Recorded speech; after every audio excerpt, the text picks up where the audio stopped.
Okay, a couple things we noticed about this stone is definitely, for one thing, you see all these notches here at the top. All those look hand done. That looks to be a northern point, and which would be anchored down by that southern point.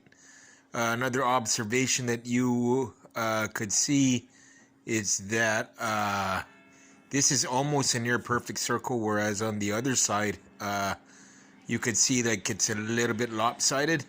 Now, going back to this other side, something that we should also pay attention to is if you look at here, you see these notches on the outside of this rim, but on this side, you see the not nearly as pronounced, but yet still unmistakable notches on these sides.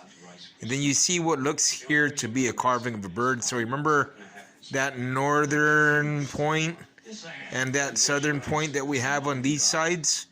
Well, that is even further identified here by this southern point. If you look there, that also looks like it's some kind of a painting, perhaps a bird, a zebra, whatever. But if you look at these notches, you will notice, hold on, I don't know why it's blurry, but you'll notice that, wow, okay. You'll notice that there are notches here and here, so it's showing this path of flight. So these notches here, and there's a notch, notch, notch, notch. I think that gets a little bit more elaborate, but I can't quite take it there. I'm losing all this footage here, but if you also look here, you'll also notice all these other paint marks. Now, I don't know why those are there, but I've tried to scrub it off, try to wash it off, try to freeze it off, try to heat it off. They won't come off. So the question remains in how did they get it there? Is that some kind of a paint? Then it's incredible because it never wore off after all this long time. Or is it some kind of a friction? Now, we took a similar stone. Wouldn't make that mark. That would have been happening really, really fast and really, really precise. So, and really odd friction. So another way to do it would be heat. But that should have changed the contour of the stone, which it hasn't. Now, I also need to make note that this stone was a different color when I had first recovered it. And then was like a lighter khaki, somewhat of a gray. And then now it became this. Every now and then it kind of changes color, gets dull, gets odd.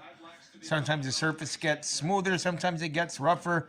But you'll notice that it does have like a metallic base. It gets heat, it holds heat, and it holds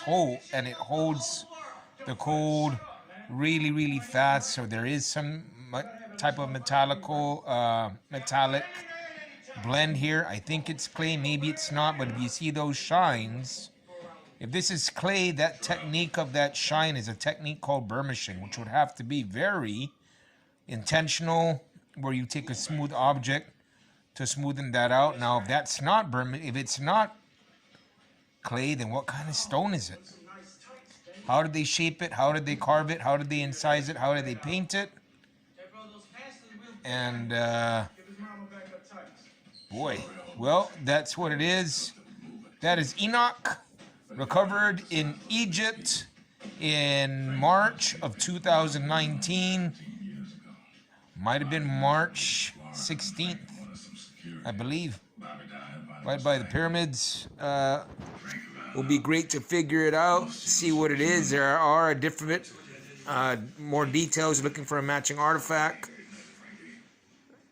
Was it ancient Egypt? Was it modern Egypt? Could it be somebody who went to the pyramids, who dropped it on the land? Because why would it have been on the surface unless it was smoothened out or leveled out because they're preparing for the Red Hot Chili Peppers concert? If anybody happens to know anything else about this stone, please let me know. Looking for a match, eager for knowledge, and happy to share it. May the force be with you.